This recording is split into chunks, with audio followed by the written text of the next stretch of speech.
In the glittering ballroom of the St. Regis, where legacy and ambition drank champagne together, James Thorne was on top of the world. He was handsome, charismatic, and about to receive the coveted Beacon of the Community award. His wife Hannah, 6 months pregnant and visibly weary, watched from their table, her smile a fragile shield against his chilling indifference. Tonight he wouldn't just ignore her.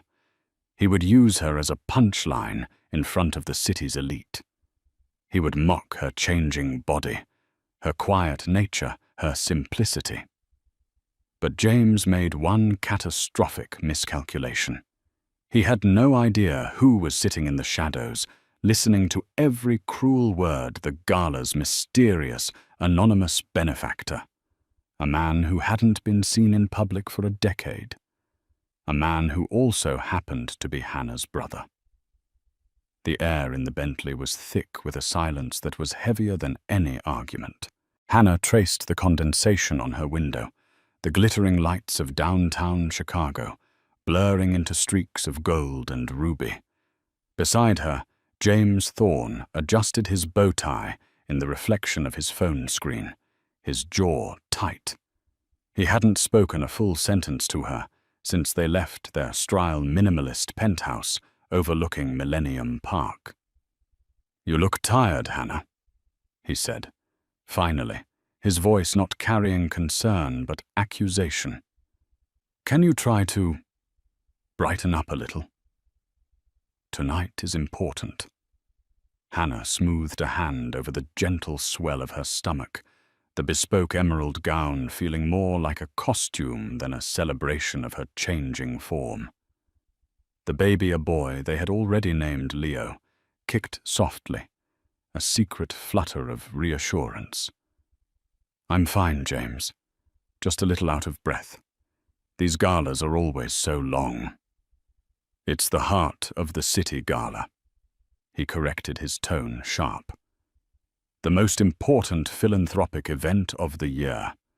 My firm Thorne and Vance is the lead sponsor. I am the lead sponsor, and I'm receiving the Beacon Award. It's not just a gala." He made it sound as though she were a simpleton, incapable of grasping the nuances of his world. It was a tone she had become painfully accustomed to. When they met, James had been enchanted by what he called her uncomplicated grace. She was a librarian, quiet and well-read, with a kind heart and a past she kept intentionally vague. He was a rising star in investment banking, a predator in a bespoke suit who saw her as a beautiful, pliable accessory. He thought he was marrying a blank canvas he could paint his ambitions upon. "I know it's important," she said softly. "I'm very proud of you." His response was a non-committal grunt as he scrolled through his prepared speech. The pride she felt was real, but it was curdled with a growing dread. In the early days, his ambition had been thrilling. Now it was a ravenous beast, and it was slowly devouring the man she thought she loved, leaving behind a hollow shell of ego and entitlement. Her phone buzzed in her small clutch. A text from her brother Damien. "You okay, Ellie? You don't have to go." She typed back quickly, hiding the screen from James's peripheral vision. "I'm fine. I have to support the man of the hour. You know how it is." "I do. Which is why I'm telling you that you don't. He doesn't deserve it." A sad smile touched Hannah's lips. Damien always knew. He was the only person in the world who understood the gilded cage she lived in, because he had helped build it. The Sterling family fortune was an ocean vast and deep, and for their own safety and sanity, they had chosen to live as though they only had a small lake. After a terrifying kidnapping attempt when they were children, their parents had instilled in them a fierce need for privacy. They were raised to believe that their wealth was a tool, not an identity. Damien, a reclusive genius, had taken that to heart, building a tech empire under a corporate pseudonym. His identity as Sterling, a fiercely guarded secret, known to only a handful of lawyers. Hannah had wanted something different. She wanted to be loved for who she was, not for the 9 zeros that trailed after her family name. When she met James, she had a modest trust fund enough to live comfortably, but not enough to scream heiress. She told him her family was in logistics, a technically true but deeply misleading description of the global shipping and technology conglomerate Sterling Industries had become. James, in his arrogance, never dug deeper. He saw a pretty girl with just enough money to not be a burden and a background plain enough to not overshadow his own. Now, trapped in the polished interior of the Bentley, Hannah felt the weight of her choices. She had wanted a normal life, but she had ended up with a man who worshipped the very thing she had tried to escape, and he was beginning to resent her for not providing more of it. "For God's sake, Hannah, fix your lipstick," James snapped, pulling her from her thoughts. "You look washed out. Beatrice Vance will be there, and you know how she talks." Beatrice was the wife of his senior partner, a woman with a tongue like a razor blade and an insatiable appetite for gossip. Hannah swallowed the lump in her throat, pulled a tube of Chanel lipstick from her clutch, and painted on a smile she didn't feel the reflection in the compact, showing a woman she barely recognized. The car pulled up to the grand entrance of the St. Regis Hotel, and as the valet opened her door, Hannah took a deep breath, preparing to step onto the stage of her husband's grandest performance. The grand ballroom of the St. Regis was a symphony of excess.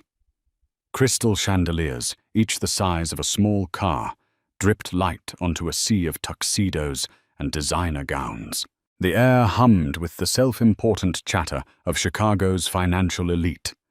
The clinking of glasses, a constant tinkling applause for their own success. For James, this was his natural habitat. For Hannah, it felt like drowning in perfume and ambition. James immediately released her arm as they stepped inside his eyes, scanning the room for targets, not companions. "There's Jonathan Abernathy," he murmured, his gaze locking onto a portly, silver-haired man, holding court near the silent auction. "He's the keynote. I need 5 minutes with him. Try to look busy." He was gone before she could reply, leaving her standing alone at the edge of the swirling crowd. A waiter offered her a flute of champagne. She politely declined, asking for sparkling water instead. The simple act felt like a statement in this room. While everyone else was indulging, she was nurturing. It made her feel profoundly, achingly different. She found their assigned table number 1, directly in front of the enormous stage. It was a place of honor, a clear signal of James's importance tonight. The centerpiece was an extravagant explosion of white orchids and calla lilies so large she could barely see the other side of the table. "Hannah, darling, you look comfortable." The voice was sweet as saccharin and just as artificial. Beatrice Vance, a woman who looked like she was sculpted from porcelain, and disdain glided towards her. She was wearing a blood-red dress that clung to her impossibly thin frame, her diamonds flashing like warnings. "Beatrice," Hannah said, forcing a smile, "you look stunning." "Thank you." Beatrice purred her eyes, flicking dismissively over Hannah's baby bump. "It's a vintage Dior. James is making quite the splash tonight, isn't he? The Beacon Award. My husband is simply green with envy." She leaned in, her voice dropping to a conspiratorial whisper. "He tells me James is on the fast track to a full partnership. You must be so proud. Just try not to let the nesting phase distract him too much. Men at his level need a wife who is an asset, not just an accessory." The veiled insult landed exactly as intended.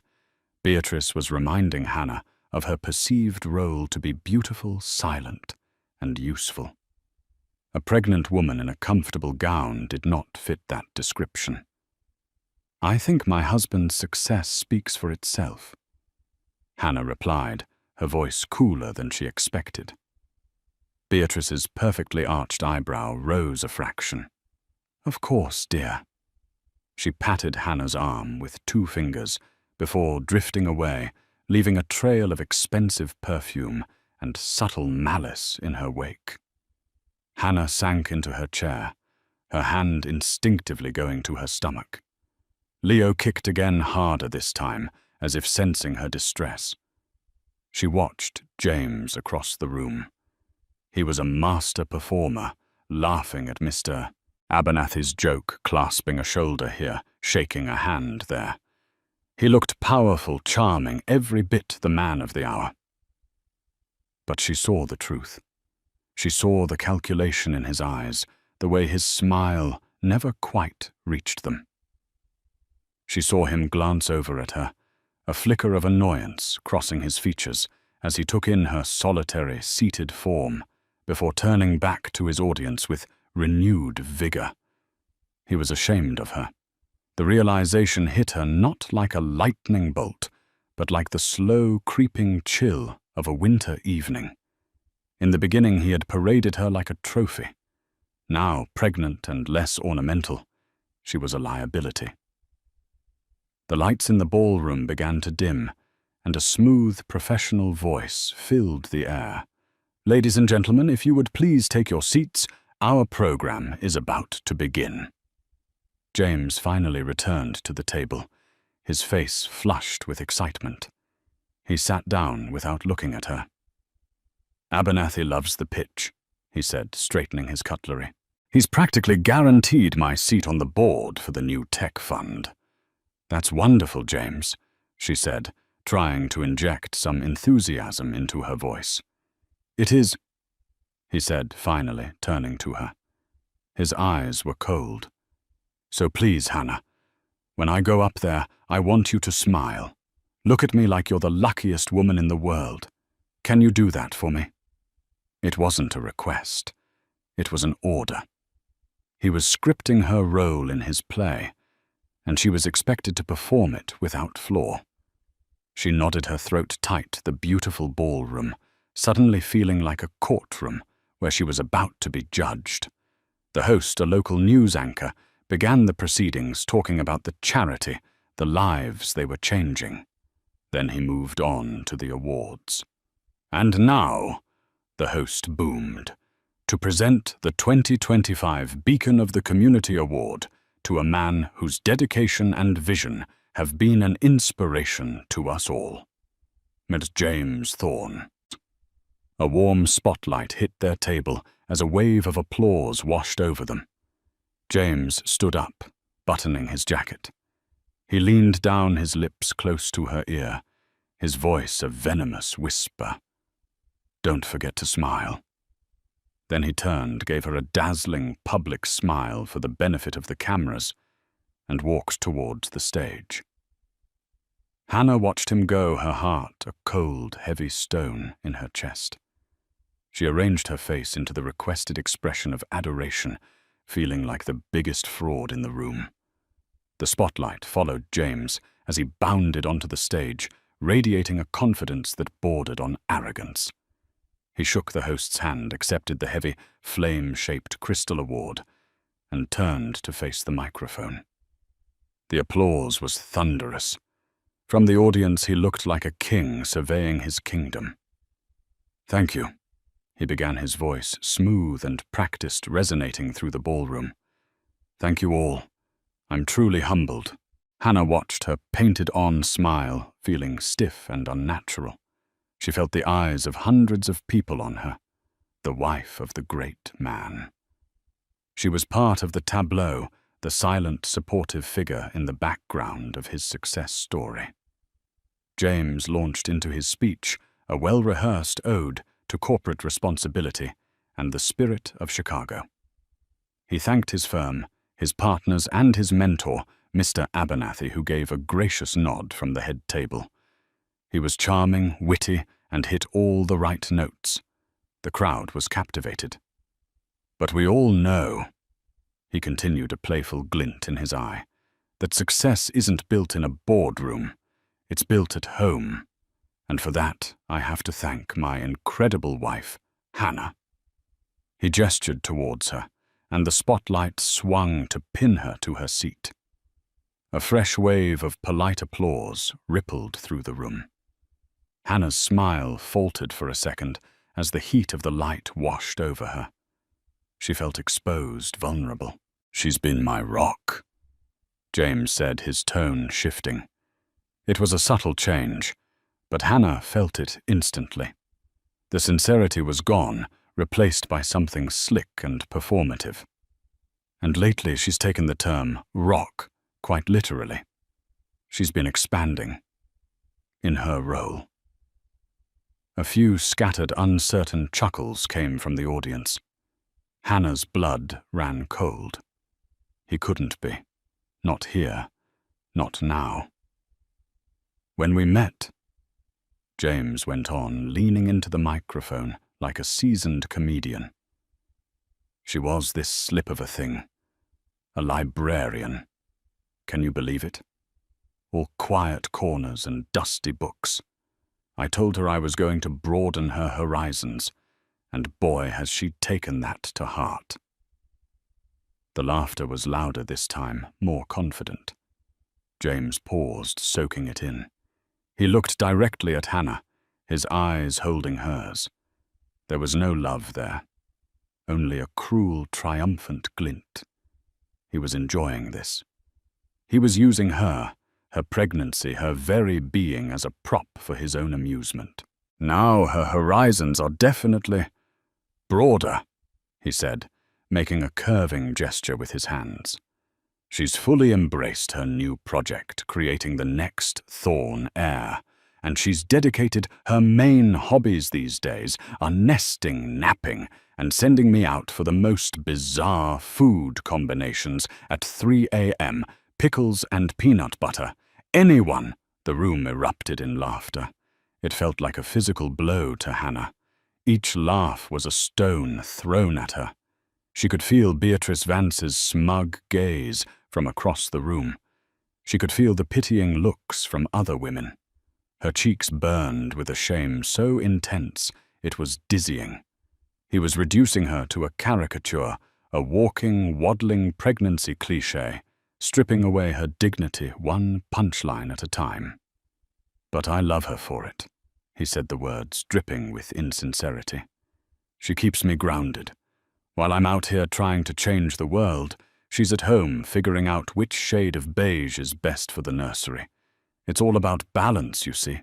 He was painting her as a simple domestic creature, entirely separate from his world of power and influence. It was a calculated move to reinforce his own image as the sole architect of their success, while diminishing her to the point of invisibility. Every word was a betrayal, a public stoning disguised as a light-hearted tribute. Tears pricked at the corners of Hannah's eyes, hot and stinging. She fought them back, refusing to give him the satisfaction of seeing her cry.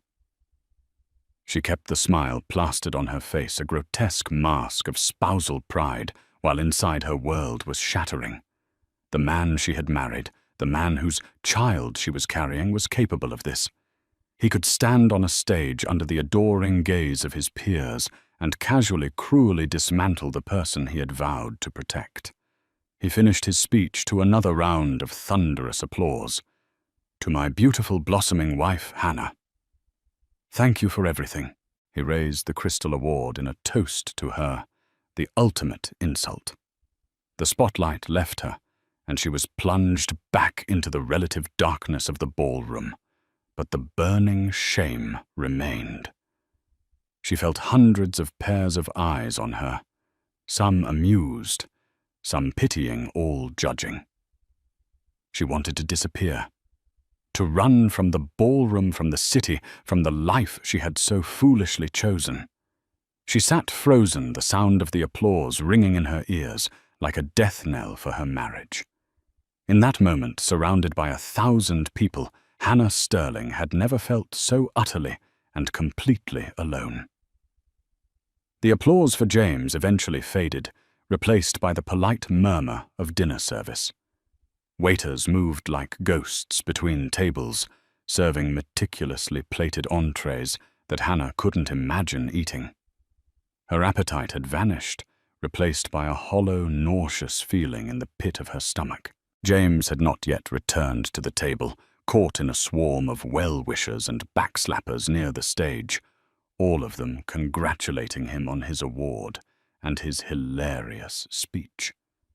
Hannah stared at the untouched plate of seared scallops in front of her, the delicate food looking obscene in its artistry. Every fiber of her being screamed at her to leave. But where would she go? Back to the cold, empty penthouse that James called home. The thought was unbearable. Her mind raced back to the family pact, the vow of silence. It had been made with the best of intentions to protect them, to allow them to live normal lives.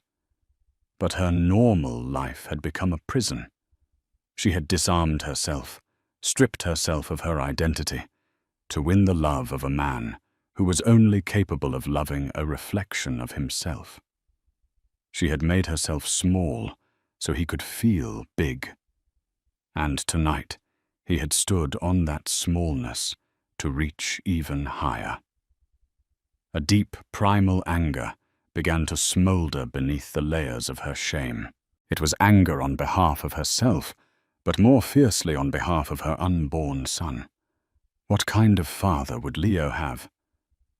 A man who would use his own mother as a punchline. A man who saw family not as a sanctuary, but as another audience to impress.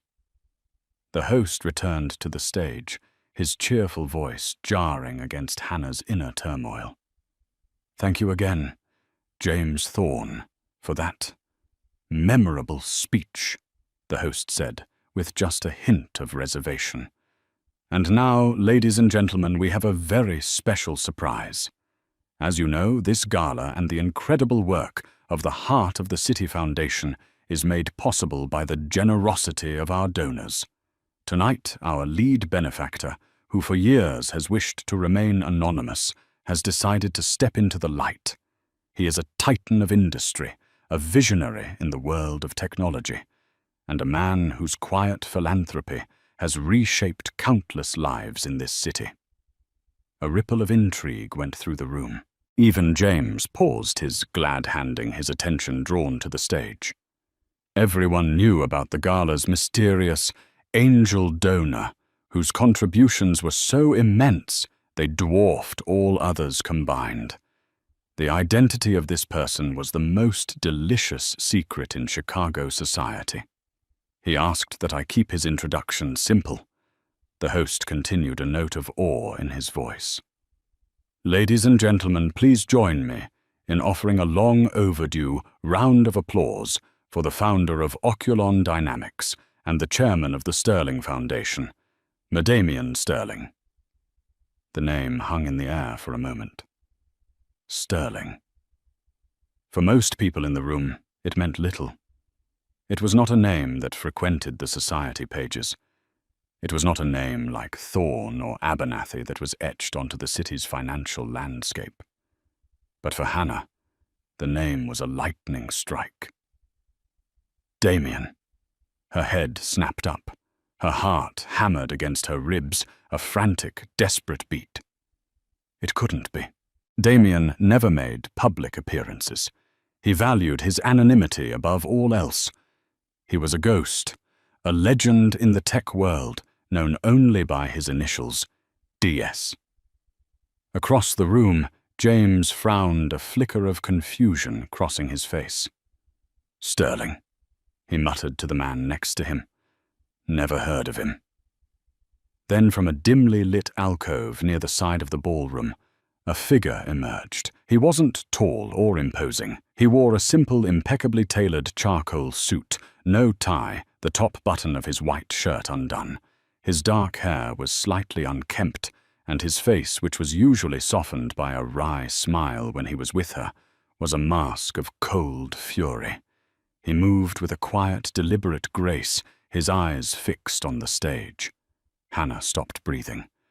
It was him. It was her brother. He had texted her, "You don't have to go." He knew what James was. He must have been here the whole time, watching from the shadows, watching and listening to every single word of James's cruel performance.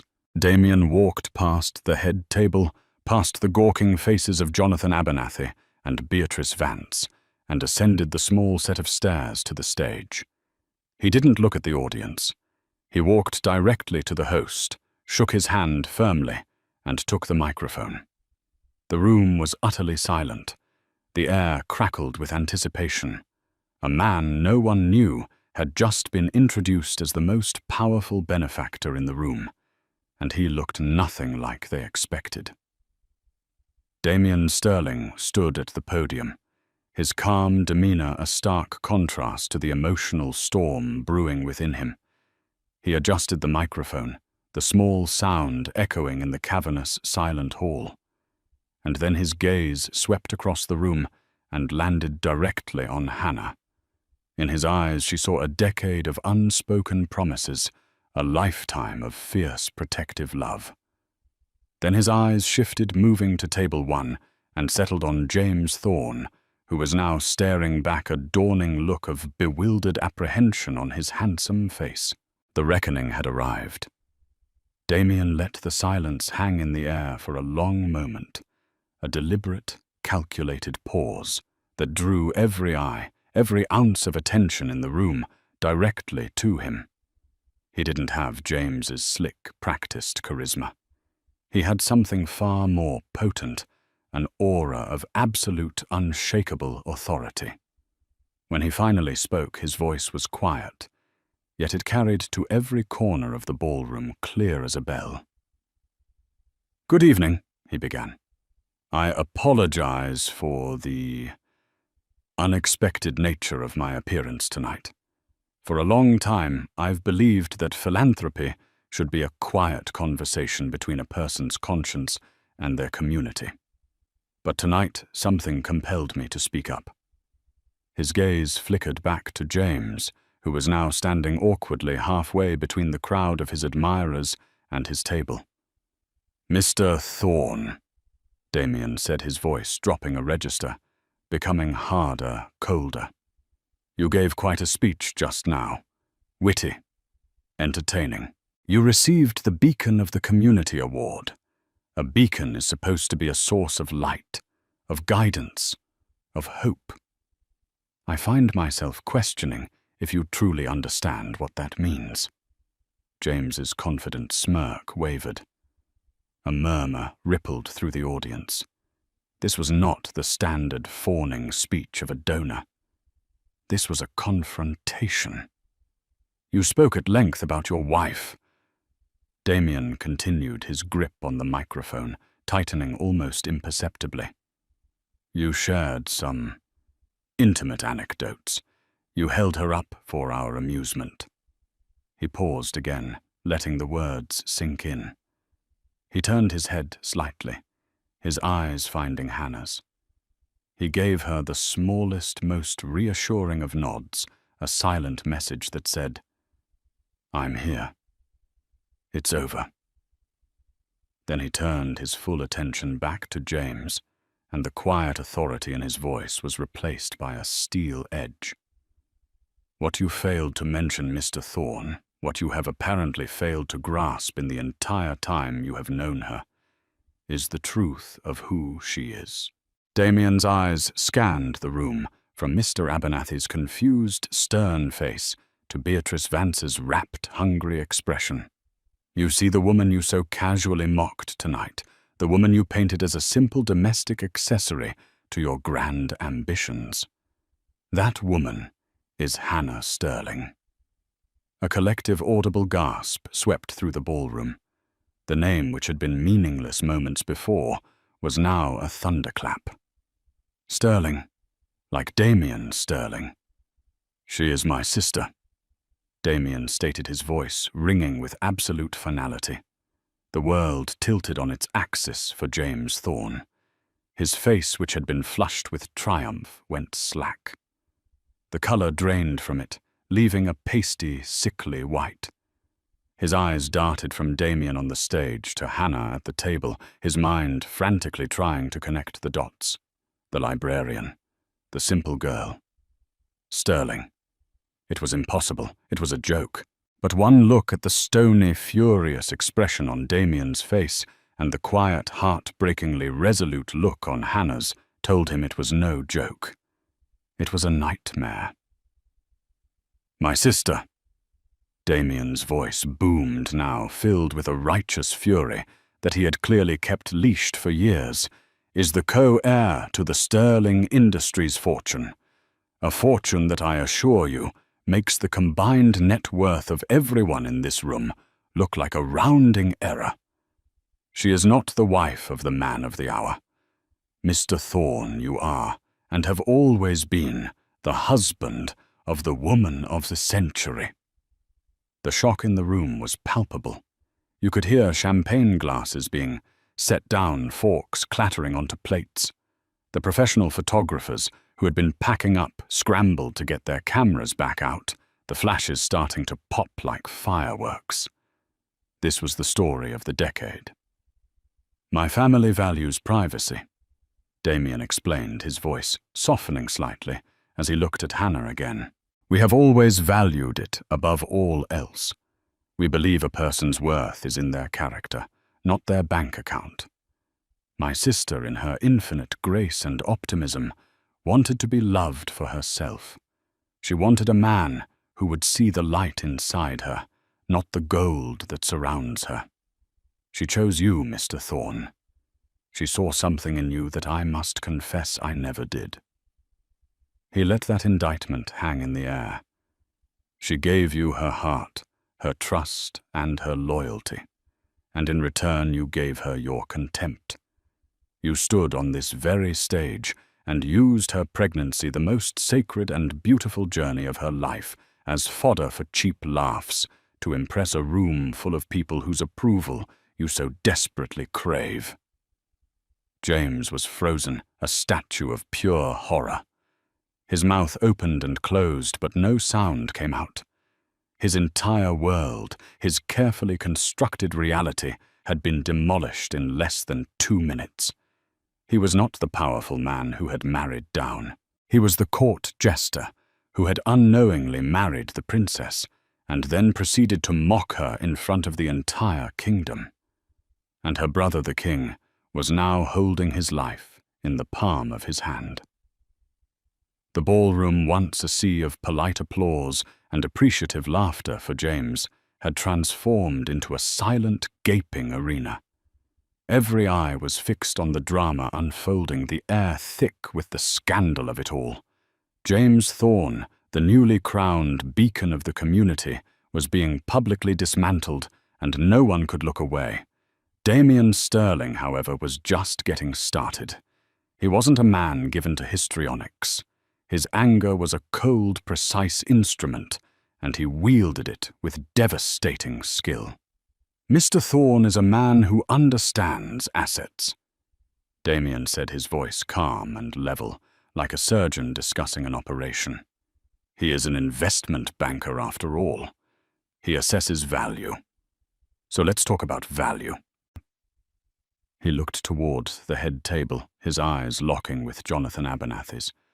"Mr. Abernathy, I'm sure you believe James Thorne to be one of your firm's greatest assets, a real rainmaker.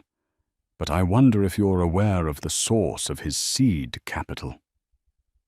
Abernathy leaned forward, his face a grim mask. James, if it were possible, turned an even paler shade of white. "That modest trust fund my sister came with," Damien continued. "It was an allowance, Mr. Thorne. A carefully managed drip feed from a vast reservoir designed to see if you were a worthy steward. The down payment on your shared penthouse in the Thorne and Vance portfolio, it was paid for with sterling money. The $500,000 investment that launched your personal hedge fund 2 years ago, the one that gave you the credibility to make partner. That was sterling money. The charitable donation of $1 million that your firm made in your name to this very foundation. The donation that secured you this award tonight. Mr. Thorne didn't pay a single cent of it. Damien paused, letting the revelation sink in. My sister authorized that donation from her personal accounts because she believed in the cause, and she wanted so desperately to believe in you. She wanted to help build you up. She thought your success would bring you happiness, and that you would share it with her. He shook his head, a look of profound disappointment on his face. You haven't been building a career, Mr. Thorne. You've been living on a subsidy. You're not a self-made man. You are a project my sister funded, and I am here tonight to tell you that your funding has been officially and irrevocably terminated. The sound that escaped James's throat was a strangled gasp. He looked desperately toward Mr. Abernathy, his boss, his mentor. Abernathy's face was like granite. He stared at James with an expression of pure, unadulterated contempt. The lie was one thing. The public humiliation for the firm was unforgivable. Damien wasn't finished. His final move was not one of destruction, but of creation. The Sterling Foundation is the largest philanthropic organization you've never heard of, he announced to the stunned room. Tonight we are launching a new public-facing initiative, a $50 billion fund dedicated to supporting women's health, early childhood education, and shelters for domestic abuse victims across North America. It will be one of the largest private endowments in the world. He turned his gaze back to Hannah, and for the first time a genuine warmth filled his voice, a deep well of love and pride. And I can think of no one better to lead it. I am thrilled to announce the appointment of the first president and chairwoman of the Sterling North American Foundation, Ms. Hannah Sterling. The room erupted in a cacophony of gasps and frantic whispers. In one move, Damien had not only destroyed James, he had elevated Hannah to a position of immense power and influence, a role far grander than any James could have ever dreamed of for himself. He had taken the woman James painted as a simple-minded nester and revealed her as a queen, handing her a kingdom. Now it was Hannah's turn. Throughout Damien's speech, she had sat absorbing the shock, the vindication, the overwhelming love from her brother. The shame that had burned her cheeks was gone, replaced by a cool, clear certainty. The tears she had fought back were gone too. Her eyes were dry and steady. Slowly, gracefully, she rose to her feet. The emerald dress no longer felt like a costume. It felt like armor. She smoothed a hand over her baby bump, a gesture not of weariness but of strength. She was not just Hannah anymore. She was a mother, a leader, and sterling. James, finally jolted from his paralysis by the sight of her standing, took a stumbling step towards their table. "Hannah," he croaked, his voice pathetic and pleading. "Hannah, I can explain. It was a joke. A stupid joke." Hannah looked at him. She looked at the man she had loved, the man who had just publicly humiliated her, now reduced to a begging, broken shell. There was no hatred in her gaze. There wasn't even anger anymore. There was only a profound, bottomless pity. She didn't say a word. She simply held his gaze for a moment, then gave him a small, final shake of her head. With all the dignity in the world, she turned her back on him. She walked toward the stage, toward her brother, and toward the first day of her new life, leaving James Thorne utterly and completely alone in the ruins of his own making. The walk to the stage felt like the longest and shortest journey of Hannah's life. The whispers and stares of the crowd seemed to fade into a distant hum. The only thing she saw was Damien standing by the podium, his hand outstretched towards her. When she reached him, he wrapped her in a fierce, protective hug. "I'm so sorry, Ellie," he whispered into her hair. "I should have stepped in sooner." You stepped in at exactly the right time, she whispered back, a single grateful tear finally tracing a path down her cheek. Behind them, the scene at Table 1 was one of quiet, brutal implosion. James stood alone, a pariah, in a spotlight of his own making. Jonathan Abernathy walked slowly over to him, not to offer comfort, but to deliver a final verdict. My office. 9 a.m. sharp, the older man said, his voice low and guttural. Bring your resignation. He didn't wait for a response before turning and striding out of the ballroom, his disgust a palpable force. Beatrice Vance shot James a look of withering pity before sweeping her husband away, eager to be the first to spread the juiciest gossip the city had seen in a generation.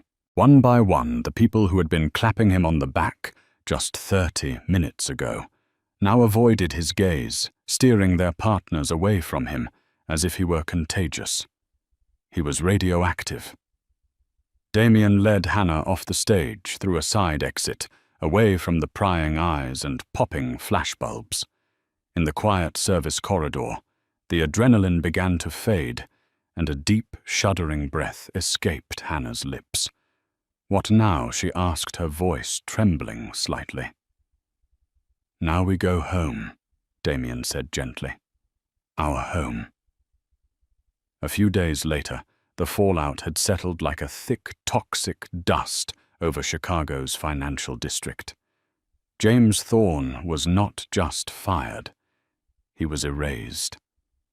Thorne and Vance had issued a public statement condemning his gross misrepresentation of his contributions and his appalling lack of personal integrity. His name was being stripped from the firm. His accounts, so deeply entangled with Hannah's funds, were frozen pending a forensic audit. The divorce papers had been filed by Sterling's notoriously ruthless legal team, citing irreconcilable differences and emotional cruelty. James Thorne. The man who had everything was left with nothing but his expensive suits and the public shame that now clung to him like a shroud. Hannah, meanwhile, was not in their penthouse.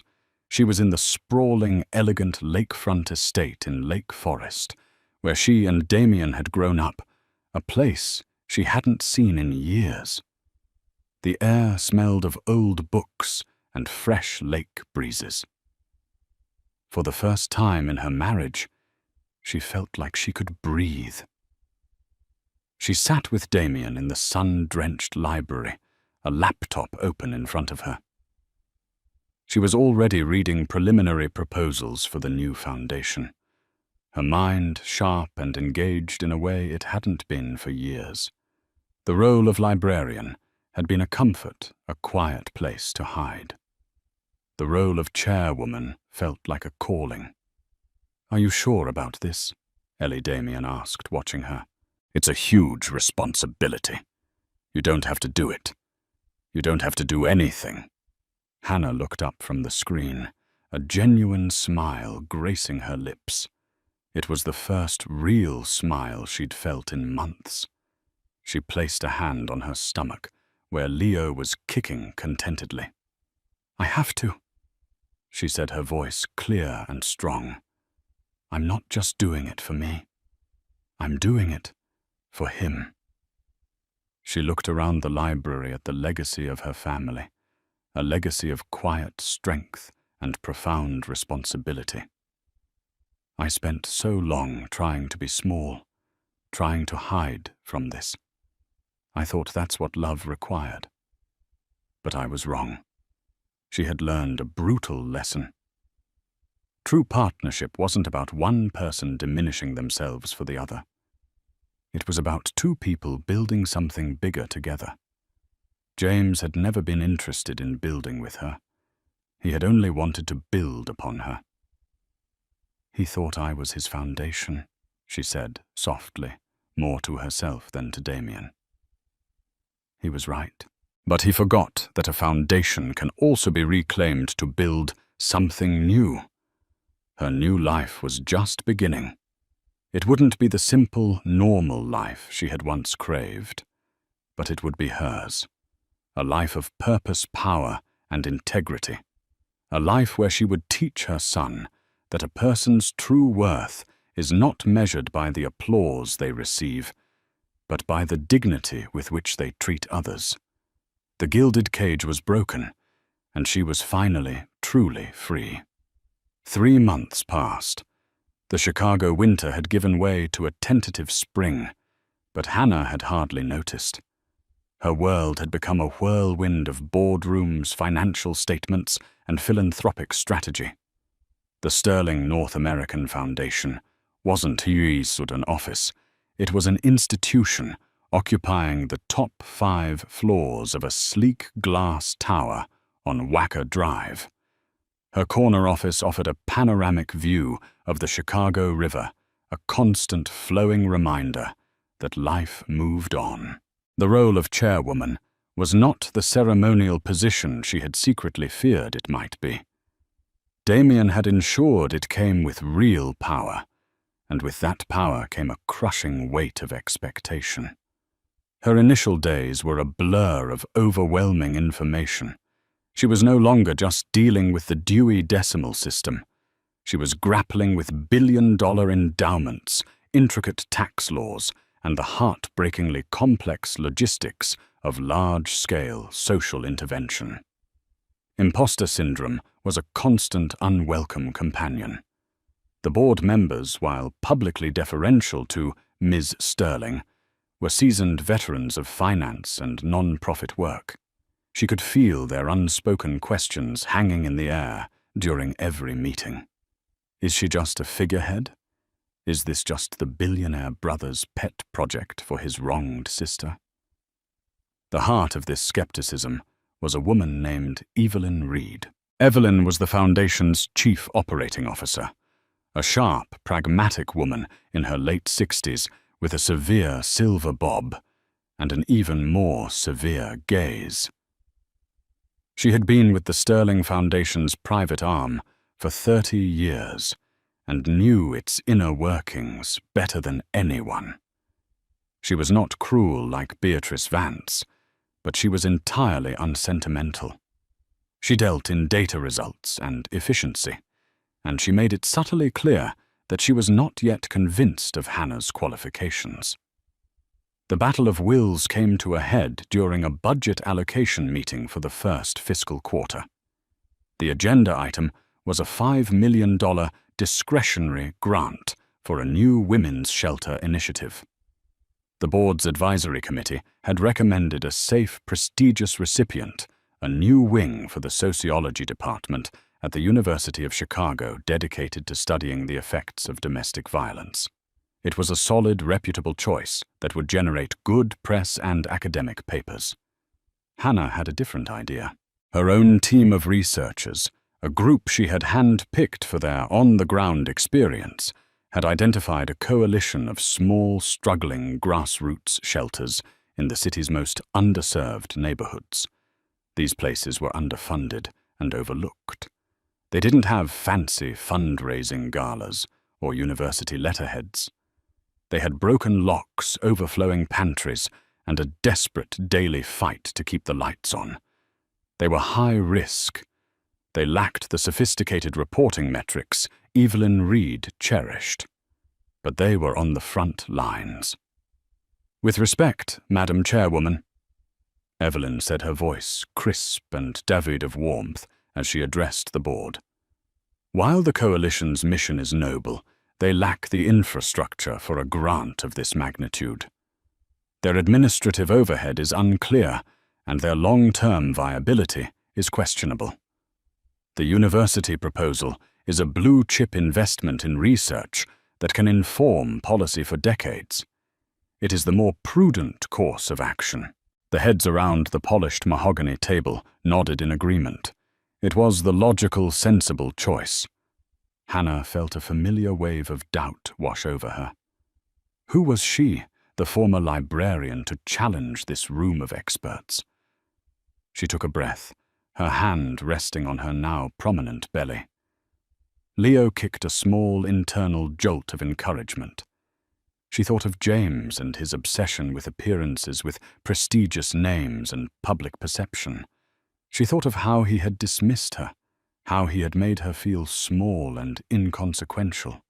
These small shelters were being dismissed in the same way. "Thank you, Evelyn." Hannah began, her voice quiet but firm, drawing every eye in the room. "The university's work is undoubtedly important, but research papers don't give a woman and her children a safe place to sleep tonight. Policy changes take years. These women need help now." She clicked a button, and the large screen behind her, which had been showing financial projections, switched to a simple photograph of a worn-out door with 3 different deadbolts. "This is the entrance to the Southside Sanctuary House," Hannah said. "I visited it last Tuesday, unannounced. They are currently housing 17 women and 23 children in a space designed for 10 people. The director, a woman named Maria Flores, hasn't taken a salary in 6 months. She uses her own pension check to buy groceries when the donations run dry." She looked directly at Evelyn. "You're right. Their administrative overhead is unclear because their administration is 2 exhausted women running on coffee and sheer force of will. Their long-term viability is questionable because organizations like ours, the ones with the real power to ensure it, have been too busy funding studies about them instead of funding them." Her voice grew stronger, filled with a passion that came from a place of deep personal understanding. "We are the Sterling Foundation. We have the resources to take calculated risks. I propose we not only fund this coalition, but that we use the Foundation's resources to build the infrastructure they lack. We will fund their operations, yes, but we will also provide them with grant writers, accountants, and project managers. We won't just give them a fish, we will teach them how to run a commercial fishing fleet. This isn't just a donation, it is an investment in human capital." The room was silent. Hannah had not just presented an alternative, she had presented a new philosophy. It was a hands-on, deeply involved approach that was far more demanding than writing a check to a university. She finished, her heart pounding. "The university can wait. These women cannot." She held her breath, awaiting the verdict. Evelyn Reed stared at her for a long, unblinking moment. Hannah braced for a sharp rebuttal. Instead, the older woman slowly nodded her head. "A compelling operational framework, Madam Chairwoman." Evelyn said, the slightest hint of a thaw in her voice. "I will have my team draft an implementation plan by Friday." It was the closest thing to a compliment Evelyn had ever given. Across the table, the other board members began to murmur their assent. Hannah had not pulled rank. She had not invoked her brother's name. She had won the argument on its merits, with passion logic and a vision they could not deny. As the meeting concluded, she stood and looked out the window at the city below. The crown was still heavy, but for the first time it felt like it truly belonged to her. Leo Sterling was born on a sun-drenched morning in early June, not in a flurry of panic, but in a calm, quiet hospital room overlooking Lake Michigan. Damien was by Hannah's side, a reassuring presence who held her hand and spoke of their childhood adventures. His calm narrative, a steady anchor in the rolling waves of her contractions. As she held her son, for the first time, a tiny, perfect being with a tuft of dark hair and his mother's deep blue eyes, Hannah felt the final fragmented pieces of her old life click into place to form a new unbreakable whole. This tiny, vulnerable person was her purpose. Everything she had endured, every moment of pain and humiliation, had led her here to this profound, overwhelming love. Life found a new rhythm. Days were a blend of board meetings conducted via video call and the soft, milky scent of her newborn son. The Lake Forest estate, once a symbol of a life she had run from, became a sanctuary of healing and joy. She would walk with Leo nestled in a carrier against her chest through the sprawling gardens, Damien often beside her, the reclusive tech billionaire, now a doting, hands-on uncle. 4 months after Leo's birth, Hannah stood on a makeshift stage in Chicago's Englewood neighborhood. The autumn air was crisp, and the sky was a brilliant, cloudless blue. Behind her was the newly renovated South Side Sanctuary House, its formerly worn-out door now replaced with a sturdy, welcoming oak entrance. The building had been completely refurbished. A playground had been installed in the back, and inside there were new beds, a fully stocked kitchen, and dedicated counseling rooms. It was the first flagship project of her new initiative. Holding Leo, who was wrapped snugly in a cashmere blanket, Hannah stepped up to the microphone. The crowd wasn't the glittering elite of the St. Regis Gala. It was a collection of community leaders, volunteers, grateful residents, and news reporters. "A home is more than a roof over your head," she began. Her voice steady and clear, amplified by the speakers. "A home is a place where you are safe not just from the elements, but from harm. It is a place where your voice is heard, where your spirit is nurtured, and where you are allowed to be your whole self without fear." She didn't need notes. The words came from her heart. For too long, the people doing the most important work in our communities have been the most overlooked. They have been forced to fight for scraps to justify their existence, while their mission is the most vital one there is to provide sanctuary. Today that changes. The Sterling Foundation is making a promise not just to this house, but to dozens like it across the country. We will not just be your donors. We will be your partners, your champions, because we believe that the strength of a city is not measured by the height of its skyscrapers, but by how it cares for its most vulnerable. As she spoke, she saw a flicker of movement at the edge of the press corps. A local news van was parked across the street. Leaning against it, half hidden in the shadows, was a man. He was thinner, his expensive suit replaced by a rumpled polo shirt and ill-fitting khakis. His face was gaunt, his shoulders slumped in defeat. It was James. Their eyes met for a fleeting second across the distance. There was no recognition in his gaze, just the dull, vacant stare of a man observing a local news event he was likely being paid a pittance to cover as a freelance cameraman. He had no idea who she was. The powerful, radiant woman on the stage, holding her child and commanding the attention of the city, was a stranger to him. A year ago, that sight would have filled her with a bitter sense of triumph. Now she felt nothing. Not anger, not pity, not even satisfaction. He was simply a ghost, a footnote in a chapter of her life that was now firmly closed.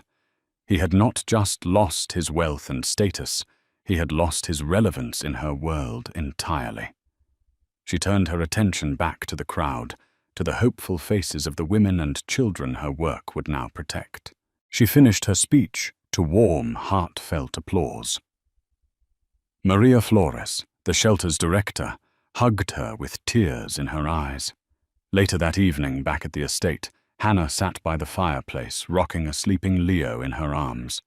Damien sat opposite her, reading a book. The silence was comfortable, peaceful. She looked down at her son's face, at the legacy of the Sterling name now resting on his tiny shoulders. But it was a legacy she had redefined. It was no longer about hiding from the world, but about actively shaping it for the better. James had mocked her for nesting, for creating a home. He never understood that from the quietest nests, the strongest eagles learn to fly. And Hannah Sterling was finally soaring. Hannah's story is a powerful reminder that our true value is never determined by someone else's opinion. It's a testament to the fact that strength often lies dormant, waiting for the right moment to emerge, and that the quietest people can have the most powerful voices. James Thorne saw his wife as an accessory, a stepping stone. And in his arrogance, he completely missed the incredible woman standing right beside him. He learned the hard way that you should never underestimate anyone, because you never know the giants who walk beside them. Her journey from humiliation to empowerment is a story for anyone who has ever felt small, overlooked, or unappreciated. It proves that the ultimate victory isn't revenge. It's reclaiming your own narrative and building a future so bright it eclipses the shadows of the past. If this story resonated with you, please hit that like button, share it with someone who might need to hear it, and don't forget to subscribe for more real-life drama and powerful storytelling. What did you think of James's downfall? Let us know in the comments below.